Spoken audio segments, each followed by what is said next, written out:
أما بعد فأعوذ بالله من الشيطان الرجيم.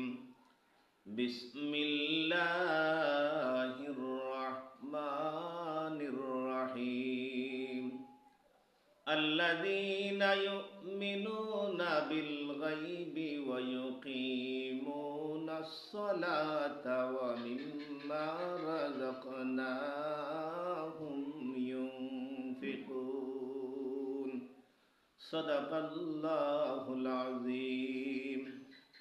وقال تعالى في شان حبيبه ومحبوبه آمرا ومخبرا: إن الله وملائكته يصلون على النبي يا أيها الذين آمنوا صلوا عليه وسلموا تسليما.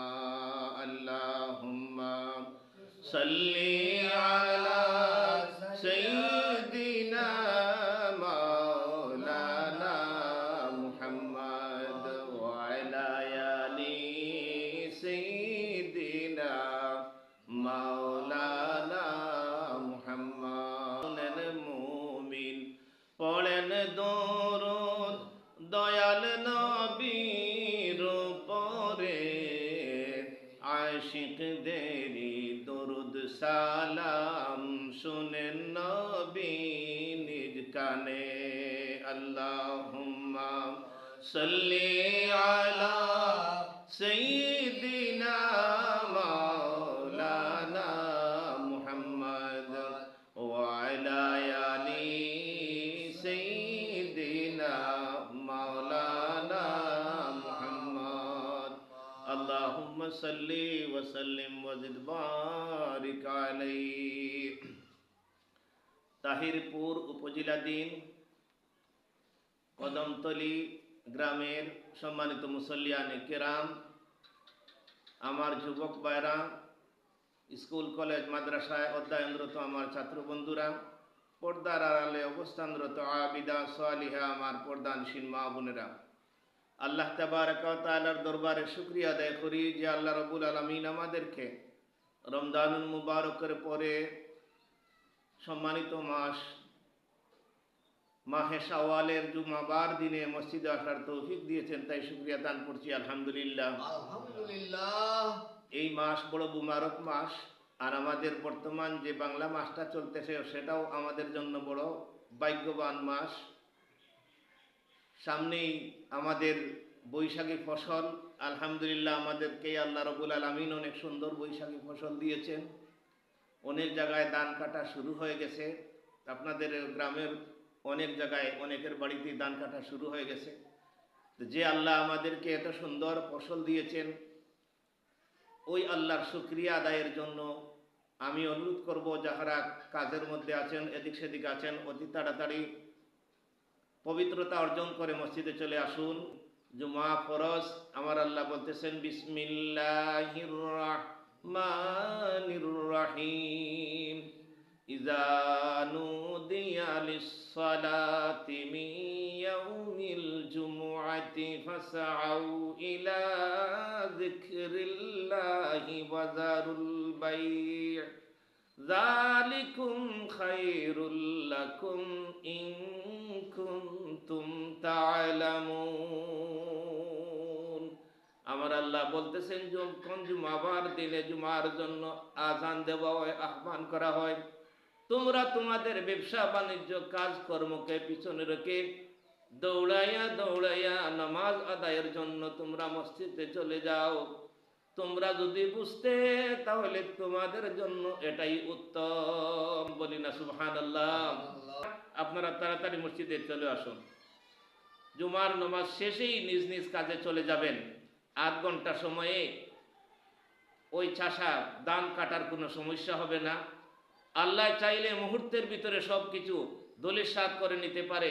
আল্লাহ চাইলে তার কুদরত দ্বারা আমাদেরকে রিজিক দান করতে পারে। কিছুদিন আগে অনেক শিলাবৃষ্টি হয়েছে, দুপরার উপরে যেভাবে পাথর দেখা গিয়েছে, ওইভাবে যদি পাথর দানের উপর পড়তো তাহলে দানের অবস্থা খুবই খারাপ হয়ে যেত।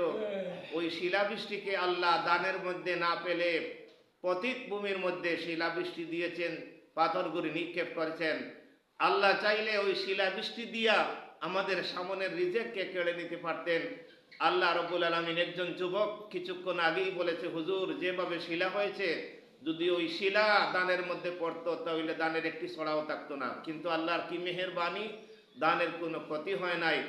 আমি ওই যুবক ভাইদেরকে বলছি, আপনারা দয়া করে মসজিদে আসুন, জুমার নামাজ জামাতের সহিত আদায় করে নিজ নিজ কাজে চলে যাবেন। আল্লাহ রাব্বুল আলামিন মুত্তাকি সম্পর্কে আল্লাহ বলতেছেন, মুত্তাকি কারা, তাদের পরিচয় দিয়ে আমার আল্লাহ বলতেছেন, আল্লাযীনা ইউমিনুনা বিল গায়বি ওয়া ইউকিমুনাস সালাতা ওয়া মিম্মা রাযাকনাহুম ইউনফিকুন। মুত্তাকি তাহারাই যারা গায়বের উপর ঈমান আনে, গায়বের উপর বিশ্বাস করে। ওই যে কিছুদিন আগে শিলাবৃষ্টি হয়েছে, আল্লাহ ইচ্ছা করলে ওই শিলাবৃষ্টি আমাদের বুড়ো ক্ষেতের মধ্যে নিক্ষেপ করে আমাদের বুড়ো ক্ষেতকে ধ্বংস করে দিতে পারতেন। আল্লাহ বুড়ো ক্ষেতের মধ্যে পাথরটা নিক্ষেপ না করে পতিত ভূমির মধ্যে দুবড়া ঘাসের উপর ফেলেছেন। 3-4 ঘন্টা পর্যন্ত পাথর দেখা গিয়েছে, অনেক বড় বড় পাথর। ইচ্ছা করলে আল্লাহ ওই পাথরগুলিকে আমাদের ক্ষেতের মধ্যে নিক্ষেপ করে পাথর দ্বারা দান ধ্বংস করে দিতে পারতেন। আমার আল্লাহ তার কুদরত দ্বারা পাথরগুলোকে পতিত ভূমির মধ্যে নিয়ে নিক্ষেপ করেছেন, আমাদের রিজেককে রক্ষা করেছেন। এটার উপর বিশ্বাস রাখতে হবে যে এটা আল্লাহ করেছেন, আল্লাহর সাধ্যের বাইরে নয়। এটা হলো আল্লাহ যেন করেছেন, আল্লাহ করেছেন কি না আমরা দেখি নাই, কিন্তু আমরা বিশ্বাস করতে হবে আল্লাহ যেন একজন আছেন, আল্লাহ যেন এই সমস্ত করেন। ইহার বিশ্বাস, এটা হলো গায়বের ঈমান। এই গায়বের প্রতি আমাদের ঈমান রাখতে হবে। আল্লাযীনা ইউমিনুনা বিল গায়ব ওয়া ইউকিমুনাস সালাত, আর গায়বের উপর ঈমান এনে নামাজ কায়েম করে। 5 ওয়াক্ত নামাজ ফরজ, নামাজ পড়তে হবে। জুমার নামাজ ফরজ, ফরজ এগুলো আদায় করতে হবে। যাহারা গায়বের উপর ঈমান আনে এবং নামাজ কায়েম করে তারা হলেন মুত্তাকি, পরহেজগার। আর আমার আল্লাহ বলতেন, ওয়া মিম্মা রাযাকনাহুম ইউনফিকুন, আর আল্লাহ রাব্বুল আলামিন তাদেরকে যে রিজিক দিয়েছে আল্লাহর রাস্তায় ব্যয় করে। বলি না সুবহানাল্লাহ। আমার বাবারা, আল্লাহর নিয়ামত আপনি আমাদেরকে দিয়েছেন, আমরা আল্লাহর দরবারে শুকরিয়া আদায় করব। আল্লাহ আমাদের সামনে যে কৃষি ফসল রয়েছে, বুড়ো ফসল রয়েছে, আমাদের ঘর পর্যন্ত তুমি উঠাইবার সুব্যবস্থা করে দাও। আল্লাহ চাইলে 1 ঘন্টার ভিতরে বন্যার পানি দিয়া সব কিছু বাসাইয়া নিতে পারে। যে আল্লাহ আমাদেরকে এখন পর্যন্ত কোনো বন্যা দেয় নাই, মাঝে মধ্যে বৃষ্টি হইতেছে, এটা আল্লাহর রহমত। বৃষ্টি না হলেও ক্ষেতের মধ্যে ফসল দান সার জন্মে না। আল্লাহ আমাদেরকে এত সুন্দর ফসল দিয়েছে, এর শুকরিয়া আদায় করার জন্য আমার মুরব্বী বাবারা, যুবকেরা মসজিদে আসুন, আমরা জামাতের সহিত নামাজ আদায় করে নিজ নিজ কাজে চলে যাব। হাজিরানে মজলিস, মুমিনদের পরিচয় সম্পর্কে আল্লাহ বলতেছেন, মুত্তাকি ওই সমস্ত মানুষ যারা গায়বের প্রতি ঈমান আনে, নামাজ কায়েম করে, আর তাদেরকে আল্লাহ যে রিজিক দিয়েছেন ওই রিজিক থেকে আল্লাহর রাস্তায় ব্যয় করে। আমাদেরকে আল্লাহ এ দুনিয়াতে প্রেরণ করেছেন তার গোলামি করার জন্য, নেক আমল করার জন্য, তার বন্দেগী করার জন্য। আমরা যদি নেক আমল করি, নামাজ পড়ি, রোজা রাখি, সদকা খয়রাত করে, তাহলে আমাদের ফায়দা হবে। আমার আল্লাহ বলতেছেন, মান আমিলা সালিহাম মিন যাকারিন আও উনসা ওয়া হুয়া মুমিনুন ফালানুহইয়ান্নাহু হায়াতান তাইয়্যিবা। যাহারা নেক আমল করবে, নারী হোক আর পুরুষ হোক, যদি তারা নেক আমল করে তাহলে আল্লাহ রাব্বুল আলামিন তাদেরকে হায়াতে তয়্যিবা দান করবে। বলি না সুবহানাল্লাহ। এই হায়াতে তয়্যিবা হলো পবিত্র জীবন। এই পবিত্র জীবন আমাদের শুরু হবে মৃত্যুর পরে। আর এ দুনিয়াটা হলো ক্ষণস্থায়ী, আমরা এ দুনিয়াতে থাকবো না। মৃত্যুর পরেই আমাদেরকে অনন্ত অসীমকাল কবরের মধ্যে পড়ে থাকতে হবে। যদি নেক আমল করে যাই তাহলে ওই নেক আমলের দ্বারা আমরা দুনিয়াতেও উপকৃত হব, পরকালেও উপকৃত হব, আর পরকালে শান্তিময় জীবন লাভ করব। এই ক্ষণস্থায়ী জীবনের যদি আমরা প্রাধান্য দেই তাহলে পরকালে আমাদেরকে অনেক কষ্ট ভোগ করতে হবে। হাজিরানে মজলিস, আমার আল্লাহ অন্য আয়াতের মধ্যে বলতেছেন, মান আমিলা সালিহান ফালিনাফসিহি ওয়া মান আসাআ ফালাইহা। যে নেক আমল করবে ওই নেক আমলের ফল সে নিজে ভোগ করবে, আর যদি সে গুনার কাজ করে তাহলে ওই গুনার প্রতিফল সে নিজে ভোগ করবে। বলি না সুবহানাল্লাহ। যদি নেক আমল করি তাহলে এই নেক আমলের বিনিময় আপনি আমি পরকালে লাভ করব, জান্নাত লাভ করব, শান্তিময় জীবন লাভ করব।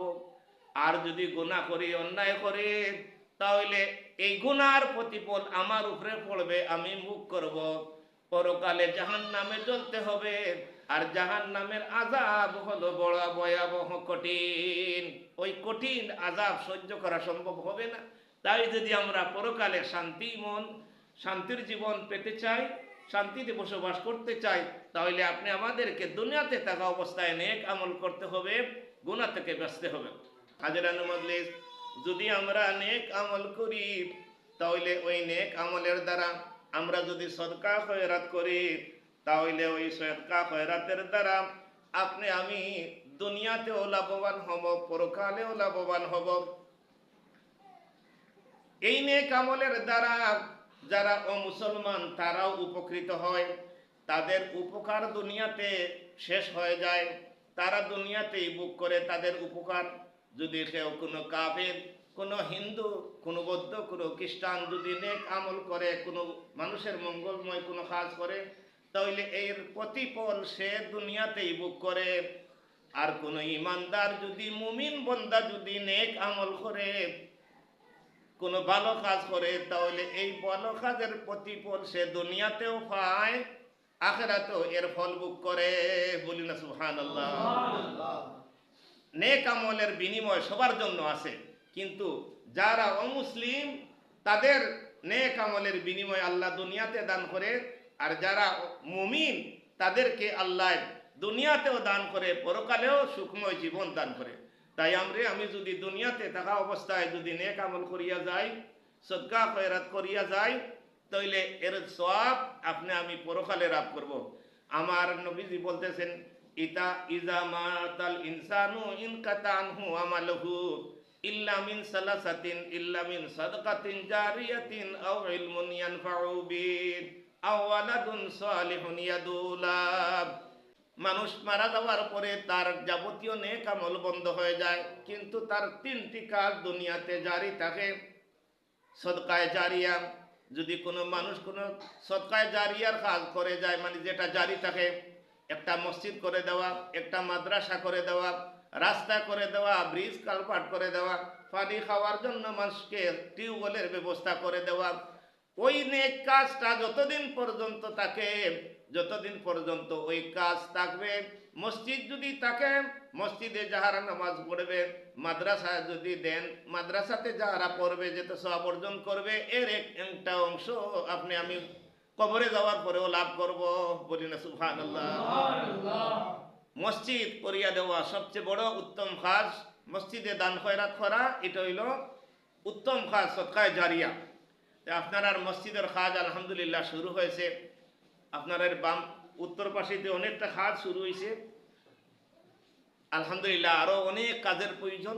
আপনারা দান খয়রাত করেন, সামনে আল্লাহ সুন্দর ফসল দিয়েছেন, আল্লাহ চাইলে এই ফসলটারেও বন্যা দিয়ে বাসাইয়া নিতে পারতেন বা শিলাবৃষ্টি দিয়ে নিতে পারতেন। আল্লাহ যেহেতু দিয়েছে, আমি অনুরোধ করব আপনারা প্রতি গড় প্রতি 1 মন, 2 মন, 8 মন, যে যতটুকু পারেন আপনারা ও মসজিদের আল্লাহর ওয়াস্তে দান করতেন। এবং দান ওয়াদা করার সাথে সাথে বৈশাখী ফসল গড়ে ওঠার আগে আপনারা এগুলাটা এক জায়গায় জমা করতাম করিয়া তারপরে একত্রে বিক্রি করবা করার পরে যে টেকাটা আইব আমরা এই টেকাটি কাজ করবো। কিন্তু উগার উঠার পরে আর এগুলা পাওয়া যায় না, মায়ার জন্মি যায়। আপনারা সবাই নামাজের পরে 5টা মিনিট বসবেন আর আমরা এটা নিয়ে একটু আলোচনা করব এবং কিভাবে চাঁদাটা কালেকশন করা যায় বা কিভাবে নামটা লেখা যায় এটা পরামর্শ করবেন। আর ওই চাঁদাটা আপনারা অন্যান্য বছর যদি কেয়ার প্রতি 2 কেজি দিয়া থাকেন তে আমার দাবি থাকবো এই বছর আপনারা 5 কেজি দিতা। 5 কেজি তো একবারই হইন না, 5 কেজি অন্তত পক্ষে আল্লাহ দিছে। যদি 2 কেজি দিতে পারেন তাইলে 5 কেজিও দিতে পারবা, যদি 10 কেজি দিতে পারেন 15 কেজিও দিতে পারবা। যতটুকু দিবা ততটুকু আপনারা পাইবা, আমি নিতাম নাই, আমি জকিগঞ্জ নিতাম নাই। এটা আপনারা মসজিদ থাকবো আর এই মসজিদের অনেক কাজ বাকি রয়ে গেছে। আল্লাহ আমরা এই মসজিদ পূর্ণ হওয়ার সুব্যবস্থা দান করতাম, বাকি কাজগুলো আমরা সুন্দরভাবে করতাম। আপনারা এমনকি আপনারা গ্রাম নয় আরো পার্শ্ববর্তী গ্রামেও যদি বন্ধু বান্ধব থাকেন আমরা মসজিদের জন্য কালেকশন করতেছি বা যদি ভারত হইলে আমরা মসজিদের শরীর হই, এটা কইলে তো অসুবিধা নাই, এটা তো লজ্জার বিষয় নাই। আপনার বেয়াই আছেন, দামান আছেন, অনেক আত্মীয় স্বজন আছেন, আপনি যদি মুখ গুলেন যদি এহমানও দেয় তাহলে তো 1000 টাকা, যদি আত্মন দেয় তাহলে 500 টাকা। আপনার একটু ঠুট লাড়ানির কারণে যদি বাইরে গ্রাম থেকে 2-4 মন 10 মন 20 মন আসে, এটা তো আপনার মসজিদও তে আপনারা যতটুকু পারেন আপনারা গ্রামে আমার অনুরোধ থাকবো যারাই খেত করছেন খেয়েও বাকি যাইতা না, সবে দিতা। আল্লাহ রাব্বুল আলামিন আমাদেরকে আমাদের সামনে যে রিজেক রয়েছে আল্লাহ যেন এই রিজেকের মধ্যে বরকত দান করে, শিলাবৃষ্টি থেকে বন্যা থেকে হেফাজতে রাখিয়া আমাদের ঘর পর্যন্ত উঠার জন্য সুব্যবস্থা দান করে, বলি না আমিন। ওয়া আখিরু দাওয়ানা আলহামদুলিল্লাহি রাব্বিল আলামিন। আল্লাহুম্মা সাল্লি ওয়া সাল্লিম ওয়া জিদ বারিক আলাইহি। আল্লাহুম্মা আমিন। আলহামদুলিল্লাহি রাব্বিল আলামিন। ওয়াসসালাতু ওয়াসসালামু আলা সাইয়্যিদিল আমবিয়াইল মুরসালিন ওয়া আলা আলিহি ওয়া আসহাবিহি আজমাইন। আয় আল্লাহ আমরার মসজিদ আশা বসারে কবুল ফরমাও, আমরা রুকু আয় আল্লাহ আমরার জমা হয় কবুল ফরমাও। যেভাবে রুকু সাজদা আদায় করলে তুমি খুশার রাজি থাকো, এইভাবে রুকু সাজদা আদায় করার তৌফিক দান করিও ইয়া আল্লাহ। আল্লাহ আমরা বৈশাখী ফসলের মধ্যে বরকত দান করো, আমাদের গড় পর্যন্ত উঠানোর সে ব্যবস্থা তুমি দান করবো। আর না বন্যা থেকে শিলাবৃষ্টি থেকে অতিবৃষ্টি থেকে আমরা বুড়ো ফসলটা তুমি হেফাজত করবাও। যেহেতু মধ্যে গান খবর দেশে রয়েছেন গরিব রহমত নদীন করবাও। আমরা যারা মাহারা বাবাহারা আমাদের মা বাপকে তুমি মাফ করে দাও। রব্বির হামহুমা কামা রাব্বায়ানি সগীরা। আল্লাহ কদম তলি লতিফিয়া জামে মসজিদে কবুল ফরমাও। এই মসজিদের বাকি কামগুলা সুষ্ঠুভাবে আঞ্জাম দেওয়ার তৌফিক দান ফরমাও। তোমার যে সমস্ত বন্দাবান্দি যে যেখান থেকে সাহায্য সহযোগিতা করেছেন সকলের সাহায্য সহযোগিতার কবুল ফরমাও। যারা বিদেশের জমিনে আছেন সুস্থ রাখো, হালাল রুজির দরজা খুলে দাও আল্লাহ। আয় আল্লাহ সবার ব্যবসা বাণিজ্যের মধ্যে বরকত দান ফরমাও। যে যে উদ্দেশ্য নিয়ে মসজিদে সদকা করেছেন সকলের নেক মকসুদরে পূর্ণ ফরমাও। আফত বিপদ বলা মুসিবত থেকে হেফাজত ফরমাও। ওয়াজাল আখিরা কালামিনা ইনদাল ইনতিহাই আজালানা قول لا إله إلا الله محمد رسول الله آمين. السلام عليكم.